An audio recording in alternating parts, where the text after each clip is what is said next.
Alors, petite vidéo sur mon deck Cyberdragon, je joue ce Cyberdragon en TCG. Vu qu'il y a un deck de structure de support pour Cyberdark avec des réductions de Cyberdragon pur, je me suis dit que c'était la bonne occasion de faire une vidéo. Alors du coup, au passage, je vais essayer d'être clair sur le rolling des cartes. Je suis pas un pro en rolling, mais mon deck, je le connais quand même. Donc je suis ni un pro en TCG, je suis loin d'être un des meilleurs joueurs, mais mon deck Cyberdragon je connais, c'est un deck assez sous-coté je trouve, parce qu'il peut battre n'importe quel deck méta. Ce qu'il y a, c'est qu'il faut les bonnes cartes en main, donc c'est la vie, des fois Cyberdragon se fait lock, c'est comme ça.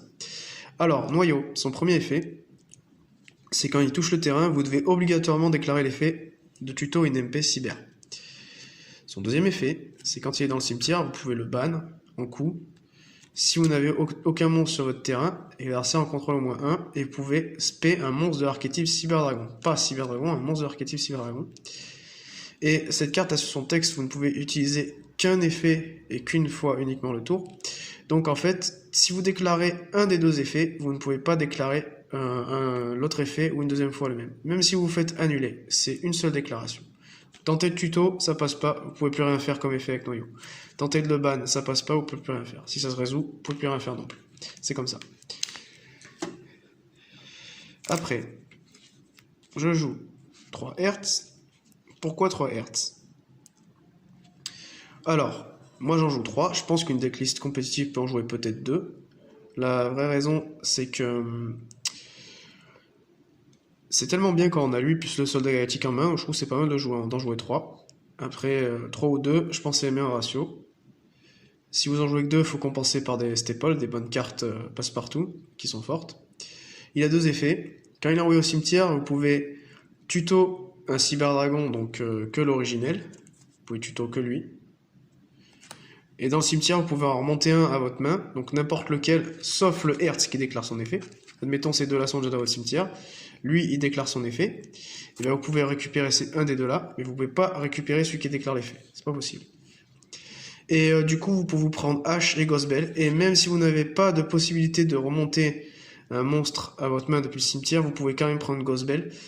Parce qu'en fait, dans la texte de la carte, il y a la possibilité de le faire. Et il n'y a pas une condition pour la possibilité de le faire. Donc, vous pouvez vous prendre Gospel à tous les coups sur Hertz, même si vous n'avez pas de target. Et, qu'est-ce que je veux dire? Son deuxième effet, quand il est spé et qu'il touche le terrain, vous pouvez le changer en niveau 5, et après vous êtes restreint à que des spé machines le reste du tour. Je le fais quasiment jamais, mais il y en a peut-être qui le font. Donc c'est bon à savoir. Et c'est qu'un seul des deux effets une fois par tour. C'est comme Noyau, un seul des deux effets. On peut pas faire les deux dans le même tour, c'est pas possible. Donc 3 fois Cyberdragon l'originel. Donc tous les monstres Cyberdragon de l'archétype prennent son nom sur le terrain et cimetière. Donc c'est très bien avec machine d'application. Si votre adversaire contrôle un monstre et qu'on n'avait aucun, vous pouvez le spé. Donc c'est très bien, c'est une spé gratuite, vu que c'est un deck second, Cyberdragon. Et j'en joue 3, je pense qu'il y a des joueurs qui en jouent 2. Moi j'en joue 3, comme ça, machine de duplication, je peux la résoudre 2 fois si j'ai 2 fois en main, vu qu'elle n'est pas limitée à une fois par tour son effet.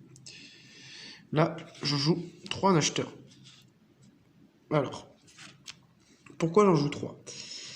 En fait, moi j'ai pas de droplet, j'ai pas de pot des prospérités, donc j'en joue 3. Je pense qu'un joueur qui a un deck plus compétitif peut en jouer que 1 ou 2, parce que c'est beaucoup une carte d'extender ou de comeback, parce qu'elle a un deuxième effet qui peut potentiellement permettre de reborn Cyberdragon Infini, qui est une des meilleures cartes du deck, ou un Seeger ou un Cyberdragon.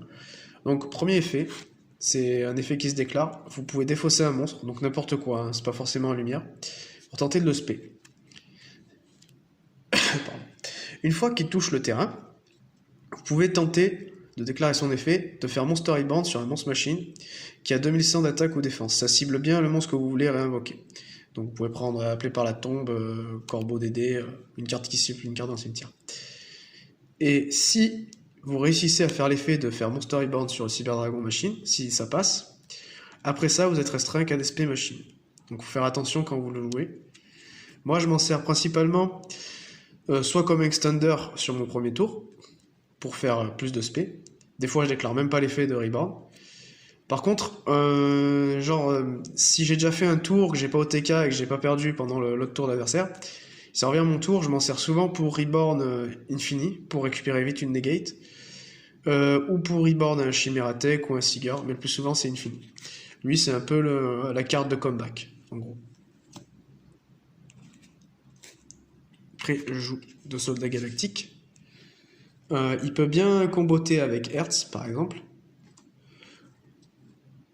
Alors, il a simplement l'effet, c'est que quand il est dans la main, vous pouvez défausser un lumière, donc c'est le coup, défausser un lumière, tenter de le spé. Et quand il touche le terrain, vous pouvez tuto un monstre galactique, donc là dans mon deck je joue que ces deux-là, donc je peux que tuto que la deuxième copie si je l'ai pas déjà en main. Et l'effet de ce spé, c'est pas limité une fois par tour, l'effet de tuto c'est limité une fois par tour, c'est pour ça que j'en joue deux. Et Cyberdragon est assez consistant pour pas avoir besoin d'en jouer trois, je pense. Et du coup, si vous avez un Hertz et un soldat galactique en main et que vous prenez pas d'interruption, c'est un Cyberdragon infini gratuit. Parce que vous allez spé un niveau 5 et vous allez tuto de quoi refaire une spé de niveau 5. Tuto, c'est ajouter une carte depuis son deck à la main, je sais pas si j'ai déjà dit dans la vidéo, mais pour ceux qui savent pas ce que c'est tuto, c'est ajouter une carte depuis son deck à la main. Après, je joue 3 Jizukiro Kaiju, c'est le Kaiju Lumière Machine, donc il va parfaitement bien dans Cyberdragon. Vous pouvez faire des fusions contact avec lui, vous pouvez le tuto avec l'usine, donc c'est très bien. J'en joue 3, parce que la méta est quand même... Il y a quand même beaucoup de boss monsters qui sont impassables, donc j'en joue 3, c'est bien. Puis après, vous allez voir, avec Dragoon, c'est bien de le péter, comme ça fait 3300 de dégâts à l'adversaire. Je joue l'Engine Dragoon, voilà.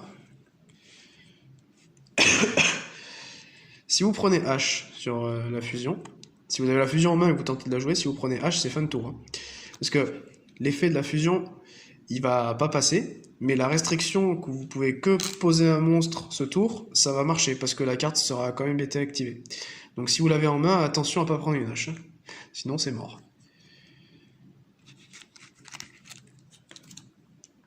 Je joue un Pancra, donc c'est très bien un Pancra dans le deck Cyberdragon. Il peut se spé si l'adversaire contrôle plus de monstres, donc ça c'est vraiment bien. Et comment dire, il a 2600 d'attaque, et en effet rapide, il peut se sacrifier et détruire une carte d'adversaire. C'est pratique pour péter mine mystique. L'adversaire active mine mystique, vous chaînez son effet de le détruire, donc mine mystique, chaîne 1, Pancra, chaîne 2, vous le sacrifiez, et du coup il pète la mine mystique, parce que son effet se résout avant. Souvent, quand je sais que mon adversaire il joue mine mystique, j'essaie de le garder un maximum sur le terrain. Parce que je sais que c'est un bon contre à mine mystique. Donc voilà. Et il combote bien avec lui. Parce que si l'adversaire a deux monstres, vous spé lui en premier. L'adversaire a deux monstres, vous n'en avez qu'un. Vous spé un Pancra derrière. Voilà. Et il est sur la banlist, il limite une copie. Hein. Sinon j'en jouerai 3 dans un deck second. C'est clair et net. Les derniers monstres, si on peut appeler ça des monstres, je joue 3 H. Alors, c'est un deck OTK, Cyberdragon, donc vous n'avez pas besoin de jouer beaucoup d'entrap normalement. Mais H, ça se résout quasi contre tous les decks. Parce que ces 3 conditions, c'est soit l'adversaire ajoute une carte depuis son deck à la main, soit il invoque spécialement depuis le deck, soit il envoie une carte depuis le deck au cimetière. Donc les decks méta, ils font tous ça. Et je pense en ce moment à Tribrigade qui est beaucoup joué. Chaîne et H sur l'effet de fractal. Voilà, un petit conseil. Voilà. Après, le package Cyberdragon en MP. On va mettre les cyberurgences tous côte à côte. Alors, moi je joue 3 cyberurgences. La cyberurgence, elle permet de tuto un monstre cyberdragon ou un monstre lumière machine non invocable, normalement. Donc les Drétrons, hein, par exemple. Et cette carte, ce qu'il y a de bien, c'est que si votre adversaire annule l'activation, vous pouvez défausser une carte, la remonter à la main et tenter de la réactiver. Donc si l'adversaire vous négate 3 fois la carte, vous pouvez défausser 3 fois une carte pour tenter de la remonter à votre main. Par contre, si vous prenez H dessus, bah vous pouvez pas déclarer l'effet de la remonter à la main parce que H annule l'effet, pas l'activation. Donc attention à pas prendre une H sur Cyberurgence. Une usine. Pour l'activer, il faut un Cyberdragon dans le cimetière. Une fois qu'activé, c'est trop tard. C'est-à-dire à l'adversaire, si vous chaîne un appelé par la tombe ou un Didicro, elle est déjà activée, c'est trop tard.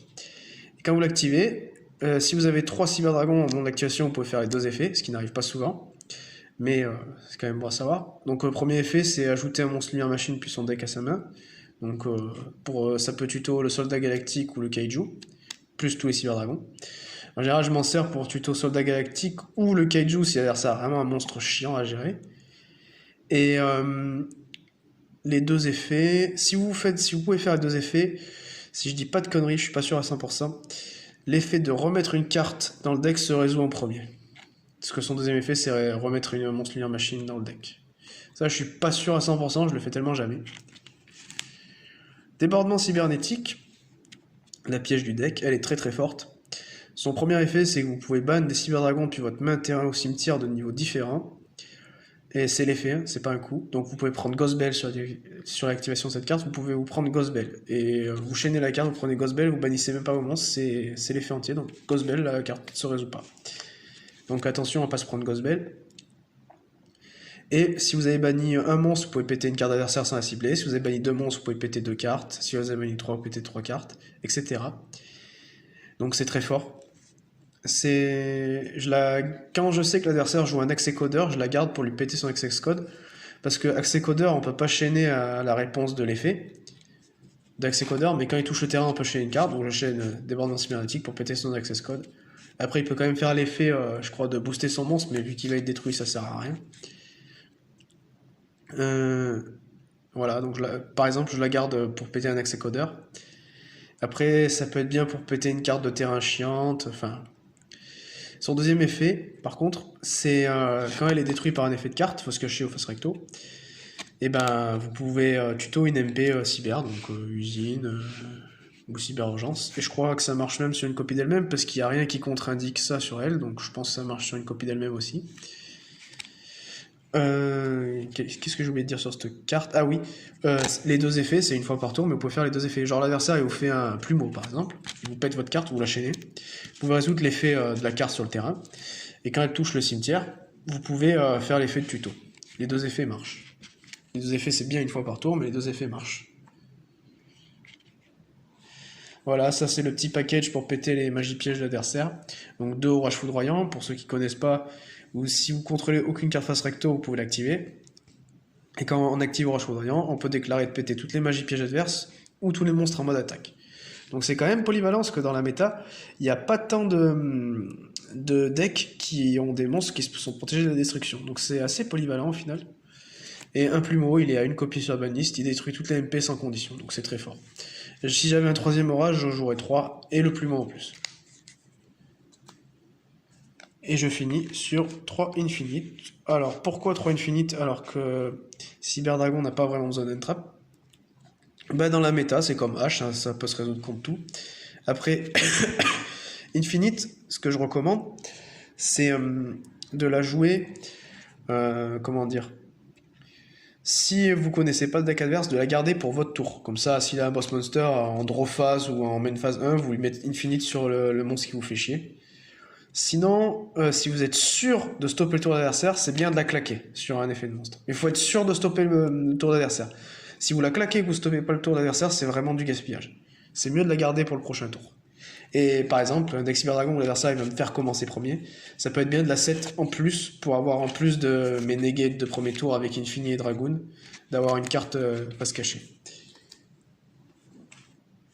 Après, on a presque fini avec le même deck. 3 machines duplication, donc vous pouvez cibler par exemple un acheteur, vu qu'il prend le nom Cyberdragon Terrain et Cimetière, ou un noyau ou un Hertz, et vous pouvez spé 2 copies de Cyberdragon l'originel. Pourquoi? Parce que machine, elle dit que vous ciblez un monstre de type machine avec max 500 d'attaque et vous invoquez 2 copies. Sauf que lui, une fois qu'il est sur le terrain, il s'appelle plus un acheteur, il s'appelle juste Cyberdragon. Du coup, vous spé 2 Cyberdragon. Et machine de duplication est une vieille carte, donc il n'y a pas de limitation sur le nombre d'activations. Vous pouvez l'activer 3 fois dans le tour. Par exemple, la première, prenez une hache, tant pis. La deuxième, elle passe, vous spé 2 Cyberdragon. La troisième, elle passe, vous spé votre troisième Cyberdragon. Et si vous avez des tutos MP, moi perso, je tente de faire mes tutos MP avant machine.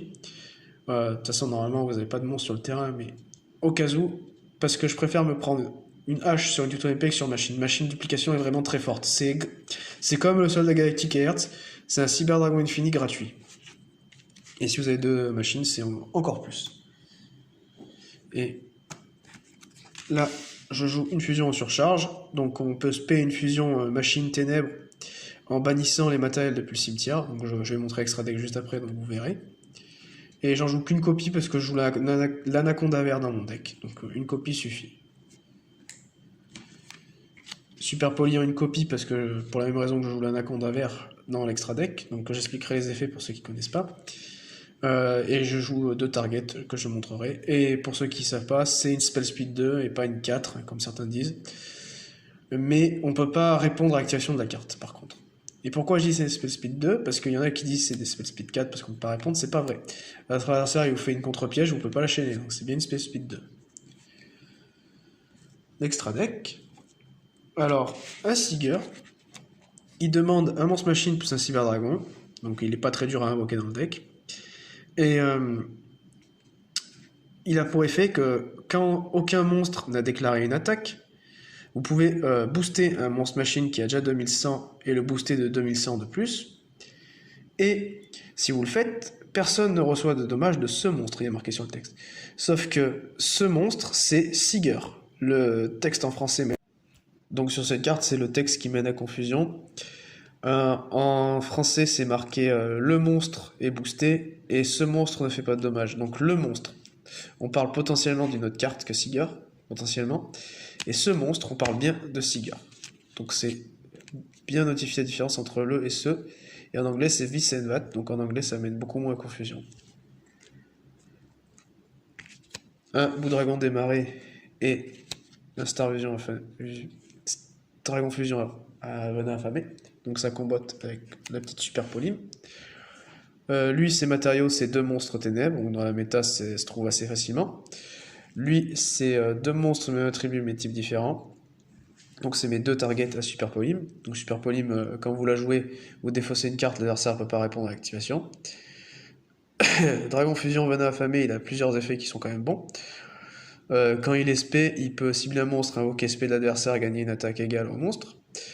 En effet lent sur le terrain, il peut cibler un monstre de minimum niveau 5, ce qui a été SP sur le terrain adversaire. Il copie ses effets. Et son dernier effet, c'est quand il est détruit, il peut péter tous les monstres invoquer SP de l'adversaire. Donc lui, il est très bon. Et lui, aucun joueur ne peut cibler un Boudragon, enfin lui-même, hein, Boudragon démarré.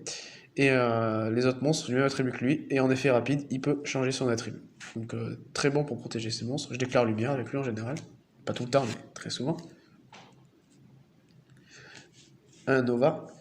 Donc Nova en effet rapide, il peut bannir un Cyberdragon depuis main ou terrain. Donc depuis la main, c'est que l'originel. Et il se booste de 2100. Il passe à 4002.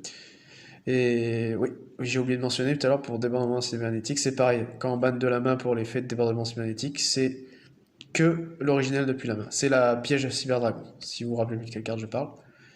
Autre effet de Nova. En effet lent, vous pouvez détacher un Matalexis et reborn un Cyberdragon. Alors, il faut avoir une target potentielle au cimetière pour déclarer l'effet. Mais vous pouvez très bien reborn celui que vous avez détaché, par exemple, en Matalexis. Il faut juste bien avoir une possibilité au moment où vous déclarez l'effet. Et s'il est envoyé au cimetière par un effet de carte, donc si c'est votre 5e invocation que vous prenez Nibiru, vous pouvez spé infusion machine depuis votre extra deck. Et je vais vous montrer lequel je spé. Moi, je spé Mekaba. Quand je me prends Nibiru sur Nova. Et il a une Omni Negate comme Cyberdragon Infini. Donc une Omni Negate, c'est annuler n'importe quelle action de l'adversaire sauf une action inhérente. Et en gros, pour résoudre son Omni Negate, il faut défausser une carte du même type que ce qu'on veut negate. On veut negate une magie, il faut défausser une magie. On veut negate une piège, il faut défausser une piège. Negate un monstre, il faut défausser un monstre. Et si ça negate passe, d'annuler l'activation d'une carte, la carte est bannie. Donc, un Cyberdragon Infini, dans Cyberdragon, hein, c'est meilleure carte de Cyberdragon presque. Hein. Enfin, c'est la meilleure carte de l'archétype. Alors, en effet lent, il peut prendre un matériel X, un monstre en mode attaque, peu importe de quel côté du terrain en matériel X. Moi, perso, quand je joue premier, je m'en sers pour prendre mon prêt-à-plante en matériel. Comme ça, j'ai pas de ténèbres sur le terrain, je me prends pas super poli avec mon dragoon. Et... ah oui, j'ai oublié, quand on peut le rank up par-dessus un Nova. On peut faire une X6 par-dessus Nova, une fois par tour. On peut rank up Infini qu'une fois par tour. Pour ça, j'en joue qu'un. C'est une invocation normale, 3 monstres, lunaire machine niveau 6, c'est assez compliqué actuellement. Et vous faites pas gruger, hein, c'est qu'une seule rank up par tour. Donc l'adversaire il peut pas vous faire de Infini avec de Nova, c'est pas possible dans le même tour. Autre effet, il gagne 200 pour chaque matériau X6, donc il a très souvent 2005 ou plus. Et son dernier effet, c'est le plus fort, c'est une Omni-Negate comme Mekaba en détachant un matériau X6. Et si on annule l'activation de la carte, ça se résout bien, on détruit la carte. Sauf une carte qui n'est pas destructible, bien sûr. Voilà, un petit Dragoon, soldat dragon sombre aux yeux rouges en français. En gros, ce monstre, bah, je suis trop fort, mais je suis passable. Voilà. C'est un monstre qui est vraiment très fort, mais qui est passable. Il est passible par des effets de cartes, pas destructible par des effets de cartes. Bon, je suis malade quand je tourne cette vidéo, mais bon, c'est pas grave, hein. C'est la vie. Je pense que ça s'est entendu. Donc lui, on peut le passer qu'au combat, ou le bannir sans cibler, ou le compulse sans cibler. Compulse, c'est renvoyé à la main ou dans le deck. Compulse, c'est renvoyé. En gros, ces autres effets, c'est que moi je le joue avec deux monstres normaux, donc le magicien des ténèbres et dragon noir aux yeux rouges. Donc en main phase, on peut tenter de détruire un monstre adversaire le même nombre de fois qu'il a eu de monstres normaux comme matériel. Donc moi, comme je le fais, je peux tenter 2 fois de péter un monstre adversaire. Donc on peut le déclarer 2 fois sur le même, par exemple, si l'adversaire arrive à le protéger la première fois. Et s'il détruit le monstre, l'adversaire il prend du burn, donc du dommage d'effet, égal à l'attaque du monstre. Donc c'est pour ça que je disais tout à l'heure, quand je fais un kaiju de côté adversaire, c'est bien parce que je peux le péter avec Dragoon. Donc je pète le kaiju avec Dragoon et l'adversaire prend 3300 de dommages. Il a aussi lui-même une Omni-Negate, il faut défausser une carte pour la résoudre. Et lui par contre, si son Omni-Negate se résout et qu'il détruit la carte, donc si tout se résout et qu'il pète la carte, il gagne 1000 d'attaque permanent. Et alors j'ai testé sur un simulateur, alors je suis pas sûr à 100% du ruling, mais j'ai testé sur le simulateur. S'il a ses effets annulés pour quelconque raison, il perd son boost d'attaque, donc s'il était passé à 5000 après de negate, tant qu'il a ses effets annulés, il perd son boost d'attaque, et quand il récupère ses effets, il récupère son boost d'attaque. La carte se souvient qu'elle avait ses effets boostés. Si elle quitte pas le terrain, si juste ses effets sont annulés, et qu'elle récupère ses effets. Et je crois que c'est tout, hein, ouais, le péter les monstres, il est pas affecté passiblement, voilà. Donc très fort. Très fort, mais à lui tout seul, il est passable. La méta arrive à le passer, hein. Si vous avez lui plus d'autres attributions, c'est là où c'est très fort. Un prédaplante anaconda vert. Alors lui, premier effet, il peut cibler un monstre sur le terrain et le changer en ténèbres. Donc c'est un effet classique. Deuxième effet, vous pouvez envoyer en gros, vous envoyez une magie fusion depuis votre deck au cimetière, pour résumer, et il copie l'effet. Et il outrepasse les restrictions. Donc si vous envoyez une fusion aux yeux rouges, vous n'avez pas les restrictions de la fusion aux yeux rouges. Donc en général, quand je joue premier, je fais un dragoon avec lui. Bon, quand je joue premier, le but c'est de faire infini, un prédaplante et mettre un dragoon. Et il se prend pas H. Je l'ai appris il y a pas longtemps. Il se prend pas H. J'aurais cru, mais en fait, le envoyer au cimetière, c'est un coup. Donc il se prend pas H. Il se prend infini, Weiler, Gamma, mais il se prend pas H.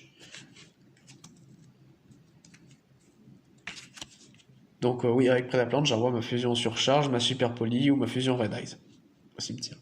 Donc un méga fleet, donc il gagne 1200 d'attaque pour chaque matériau, donc en général il a 2004 quand il arrive sur le terrain, parce qu'en général on le fait avec 2 matériaux. Lui par contre c'est pas comme Dragoon, s'il a ses effets annulés, il reste à 0 même quand il récupère ses effets. Et il est pas utilisable comme matériel de fusion.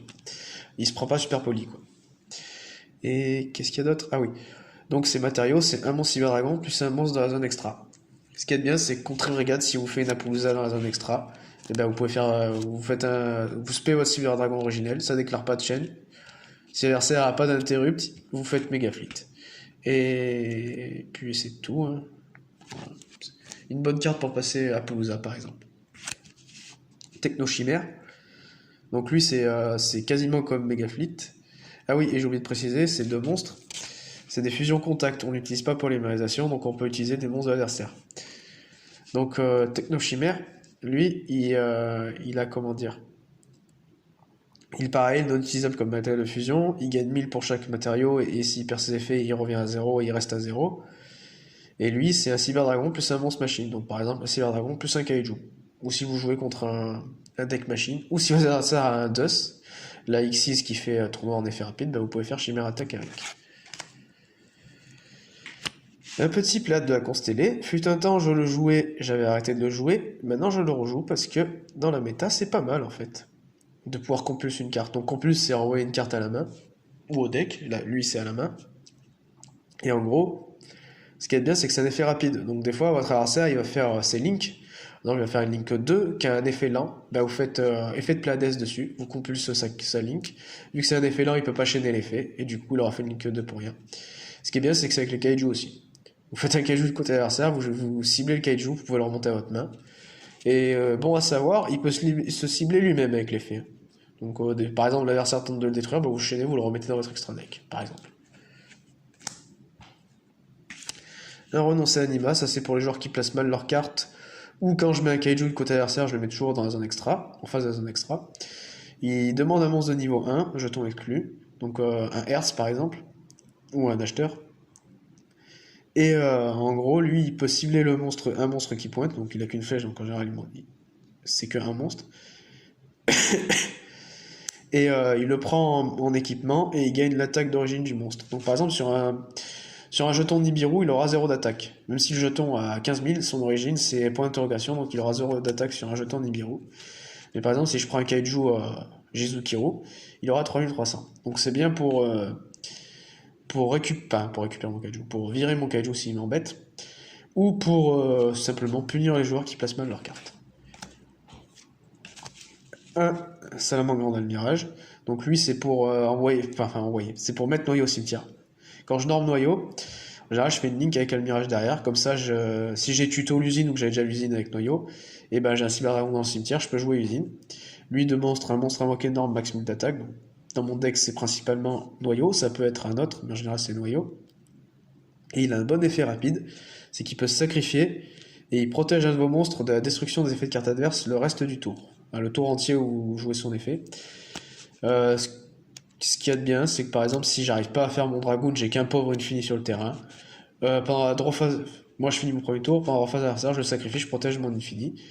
Et si vous avez les deux, là, dragoon et infini, vous pouvez le laisser et chaîner. Mais je préfère le faire en effet rapide parce que si votre adversaire a un méga fleet dans son extra parce qu'il a peur de Cyberdragon, bah vous allez vous prendre méga fleet sur Almirage et Infini. Donc je recommande pas de laisser un monstre dans un extra avec ce deck. Chimera Tech, la machine à OTK. Donc lui, son effet entier.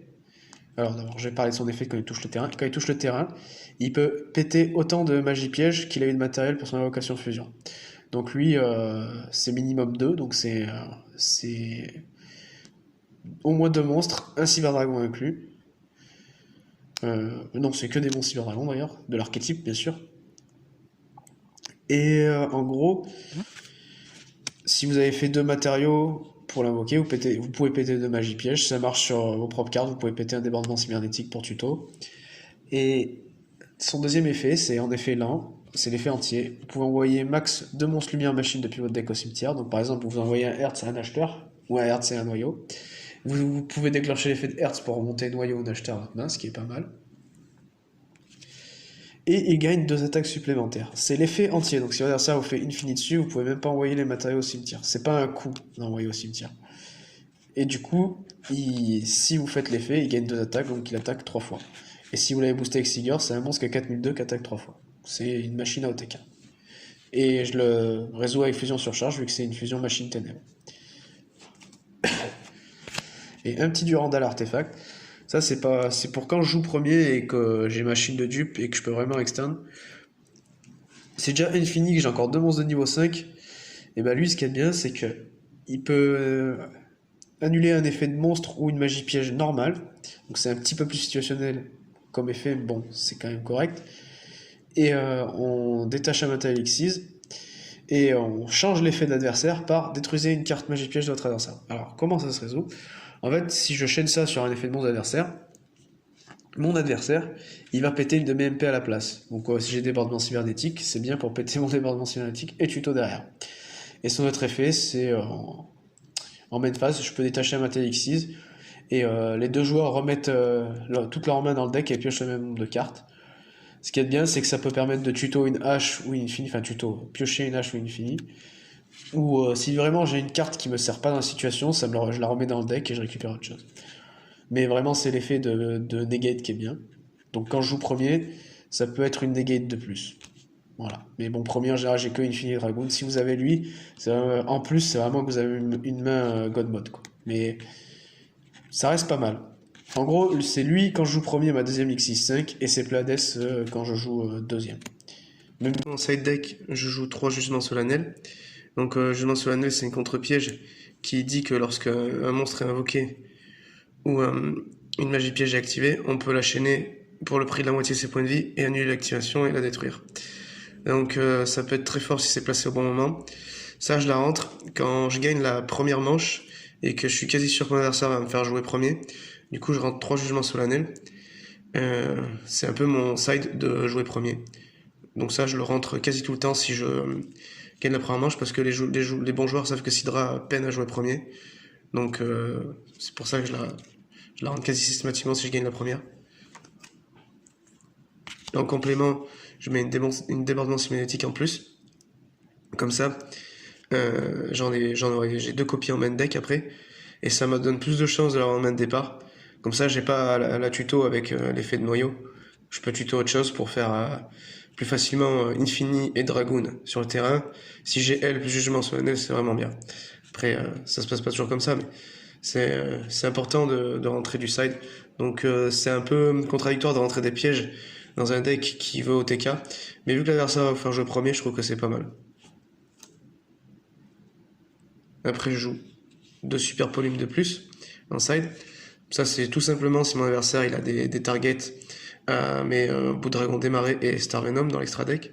Donc c'est juste en complément. Vu que j'en joue une en main, vu que j'ai le Prédaplante et que je peux la résoudre avec Prédaplante, moi si j'en ai 3, ça permet de super polyme. Ce qui est bien, si votre adversaire il fait un Dragoon et qu'il laisse un autre ténèbre sur le terrain, ou qu'il a 2 Dragons, bah super poly, ça passe Dragoon. Voilà. Après, je joue 3 Lancea. Alors, si j'avais des Nibiru, j'aurais des Nibiru à la place, c'est clair et net, parce que dans la méta actuelle, Nibiru, je pense que ça peut se rentrer contre plus de decks. Lancea, elle embête vraiment Dino, mais Dino, ils ont été hit par la banlist, donc normalement, Dino, pas besoin de... Normalement, je dois gérer le deck. Sidra est maintenant plus fort, normalement.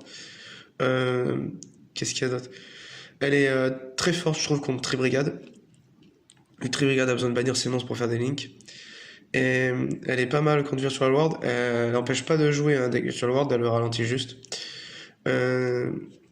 Par contre, un petit conseil avec cette carte, c'est pour l'activer, on peut l'activer pendant ton adversaire en la défaussant. Et quand elle se résout, aucun joueur ne peut bannir de carte ce tour.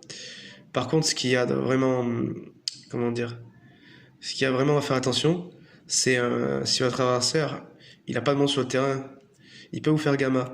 Dans la méta actuelle, beaucoup de decks jouent gamma en main deck, quasi tous les decks. Et donc en fait, si vous attendez qu'il a un monstre, il pourra pas vous faire gamma. Donc laissez-lui invoquer un monstre, peu importe quoi, et vous faites votre Lancea juste après. Ça évitera de vous prendre gamma sur votre Lancea. Puis en plus, si vous jouez contre un Tribrigade, par exemple, il va avoir 2 monstres de plus sur le terrain pour faire des links, vous êtes mort. En gros, c'est tentant de l'activer tout de suite, mais il faut faire attention. Vaut mieux attendre. Du coup, en complément de Lancea, Ghostbell, par exemple, contre Virtual World, je rentre Ghostbell et Lancea. Mais là où elle servir le plus, c'est dans un match miroir et contre Salamangreat dans la méta actuelle. Du coup, ces effets, c'est la hache du side deck et du cimetière. Hache, on la joue en main deck et c'est la carte qui unlock le deck et elle lock le cimetière et c'est pour ça qu'on la joue en side. Parce que beaucoup de decks jouent avec le cimetière, mais pas tous. Donc, par exemple, contre Cyberdragon, donc dans un match miroir, l'adversaire il vous fait débordement cybernétique, vous chaînez Ghostbell. Et dans un miroir avec la fusion contact, vous allez facilement gérer ses monstres. Donc si vous gérez sa piège, c'est la win quasi assurée. Et contre Salamangreat, quand il envoie une carte au cimetière avec Gazelle et qu'il tente de la remonter avec sa lyre incarnée, vous chaînez Ghostbell, vous l'empêchez de reprendre sa piège ou contre-piège. En général, avec Gazelle, ils envoient leur piège ou contre-piège. Donc ça un bon tour Salamangreat, il set 2 pièges. Donc avec Ghostbell, si vous l'avez en main, en général, vous l'empêchez d'en poser une. Donc c'est déjà une de moins à gérer. Donc les effets de Ghostbell, pour ceux qui ne connaissent pas, elle empêche d'ajouter une carte depuis le le cimetière à la main, ou elle empêche d'invoquer depuis le cimetière, ou elle empêche de bannir depuis le cimetière. Et elle empêche des effets, pas des coups. Une carte qui a un coup de bannir, vous pouvez pas chaîner Ghostbell. Vous pouvez chaîner sur l'effet. Bien faire attention à la différence. Et la dernière carte du side deck. Alors cette carte dans la méta actuelle elle sert pas trop, mais contre les decks que je la rentre c'est assez tueur je trouve. Donc contre Dritron j'ai pas eu la chance de la piocher en side, mais je pense que par exemple contre Dritron ça lui ralentit, enfin ça lui ruine beaucoup son tour. Il va finir peut-être avec une IP Mascarena et un monstre rituel, et s'il a de la chance une Infini ou une H, mais il finira pas avec son monstre qui a Cinegate, et son monstre avec Cinegate, par exemple moi si j'ai pas un Kaiju c'est juste mort. Hein. Donc drôle pour ceux qui connaissent pas, bon, Hurluberlu aux autres rouges en français. L'adversaire il fait une tuto, ajoute une carte puissante deck à la main. La chaîne d'après vous pouvez la défausser, et si elle se résout, donc si l'adversaire contre pas avec appelé par la tombe par exemple, le reste du tour, aucun joueur ne peut ajouter de carte de puissant deck à la main. Et sur le texte en français, je trouve que c'est pas assez clair. J'ai pas de version anglaise de la carte, mais en tout cas, ça empêche d'ajouter et piocher. Ça empêche les deux. Donc l'adversaire il peut plus piocher ou ajouter. Et donc je la rentre pas souvent. Par contre, Dragon League, bon, ça a été hit un peu avec la ban. Ils ont plus leur Dragard. Mais par contre, ils ont plus leur meilleur Dragard. Par contre, j'ai joué contre Dragon League. J'ai side ça. Il m'a fait une tuto. Fin de tour. Je lui fais un drôle. Après sa tuto, fin de tour. Donc, ça, dans la méta actuelle, je le sors pas contre beaucoup de decks. Mais les decks où je le sors, c'est tueur. Puis tous les decks tuto actuellement, mais c'est vrai qu'il y a des decks, s'ils tuto une fois, ils arrivent à faire leur tour. Et il y a des decks qui tuto même pas plus d'une fois. Par exemple, Cyber Dragon avec une bonne main de départ, des fois vous faites qu'une tuto. Cyber Dragon c'est entre 1 et 3 tutos, un tour normal. Donc voilà. Donc j'espère que cette vidéo elle aura pu aider pour les joueurs Cyber Dragon. Donc j'espère qu'elle aura pu aider par exemple les débutants, donc c'est pas un deck optimisé compétitif. Et j'espère qu'elle aura pu aider aussi même ceux qui savent jouer, parce que le Ruling Cyber Dragon c'est peut-être pas le deck le plus dur, mais il y a quand même des choses à savoir, comme Seeger, l'effet qui mène à confusion, RC Noyau, les effets, les joueurs font pas exprès, mais des fois ils tentent de vous gruger avec Noyau. Avec Noyau, ils tentent de faire ces deux effets dans le même tour, parce que il a déclaré un, il a été annulé, donc il croit qu'il a le droit de faire le deuxième, donc c'est pas de la mauvaise volonté, mais on n'a pas le droit. Et par exemple, Hertz, il peut bien se prendre Ghostbell même s'il a pas de target, parce que sur le texte de la carte, il n'y a pas une condition, genre, comme par exemple avec le Phoenix Chevalier du Cauchemar, il faut qu'il soit collier pour piocher. Donc le Phoenix Link 2, il peut se prendre H s'il est collier, mais il peut pas se prendre H s'il est pas collier. Là, Hertz, il a, dans son texte, il demande pas de condition. Il offre une possibilité de récupérer la carte au cimetière, même s'il y en a pas, il demande pas de condition. Donc c'est pour ça qu'avec Hertz, même si vous n'avez pas de cible dans le cimetière, vous pouvez prendre Ghostbell. Et les effets de Nachter, voilà, donc c'est pour... Une fois un joueur avec Nachter, il m'avait dit t'as pas le droit de le spé en défaussant un monstre autre que lumière. J'ai dit bah non, c'est sur l'effet, il y a marqué qu'un monstre et pas marqué que c'est un monstre lumière. Donc parce que Cyber Dragon on joue des lumières, donc le mec il a pensé ça, et vu que c'est un effet similaire à Soda Galactique qui lui demande bien lumière, donc ça peut mener à confusion pour un joueur non Cyber Dragon, et que l'effet de Nachter de restreinte de spé, c'est que après la résolution de son effet. Nachter, quand vous faites son effet de reborn, c'est que après vous êtes restreint en machine. Pour ça, dans mon deck, j'essaie de le faire le plus tard possible, parce que je joue Dragoon qui n'est pas machine, qui est quand même une de mes meilleures cartes dans l'extra deck. Je joue un Pleiades qui est guerrier, je joue un Durandal qui est elfe, je crois. Je joue un peu de tous les types, je focus pas que sur les machines. Donc c'est à la fois un avantage et un inconvénient. Mais moi je trouve que c'est mieux de pas focus sur les machines, ça fait un deck plus varié, c'est plus intéressant. Et sur ce, j'espère que la vidéo aura été appréciable. Peace.